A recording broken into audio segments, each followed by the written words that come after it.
क्या आप जानते हैं कि इस्लाम में वलायत का असल मफ़हूम क्या है और इसमें हज़रत अली की क्या अहमियत है?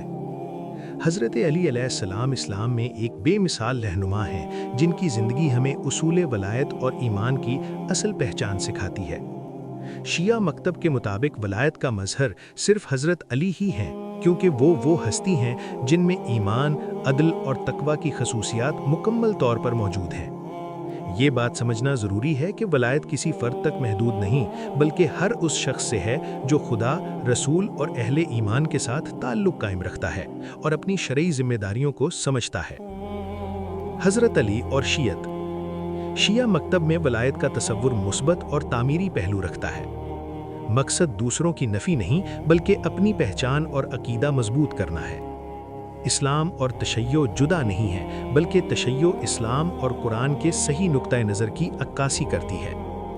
मुसलमान भाई भाई हैं, इख्तिलाफ को ख़त्म करके दुश्मन के खिलाफ इत्तिहाद ज़रूरी है।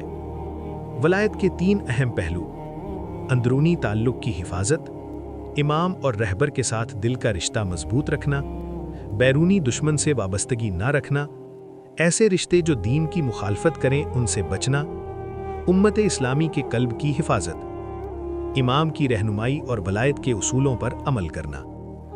ये 3 उसूल हमें ये सिखाते हैं कि असल कामयाबी और गलबा उन्हीं लोगों के हिस्से में आता है जो अल्लाह, रसूल और अहले ईमान के साथ वफादारी से जुड़े रहें। इन्नमा वलियुकुमुल्लाहु व रसूलुहु वल्लज़ीना आमनुल्लज़ीना युक़ीमूनस्सलाता व युअतूनज़्ज़काता व हुम राकिऊन। ये आयत वाज़िफ़ करती है कि असल वली अल्लाह, रसूल और मोमिनीन हैं जो नमाज और ज़कात अदा करते हैं। जो लोग वलायत को तस्लीम करते हैं वो हर एक्सटर्नल चैलेंज में कामयाब और गालिब रहते हैं। वलायत और हज़रत अली के उसवा को समझें। शिया और अहले सुन्नत के दरमियान भाईचारा कायम रखें। दुश्मन के सामने इत्तिहाद और ईमानी क़ुव्वत को मजबूत करें। अल्लाह हम सब को दीन की सही समझ अता फरमाए और अमल की तौफीक दे। आमीन।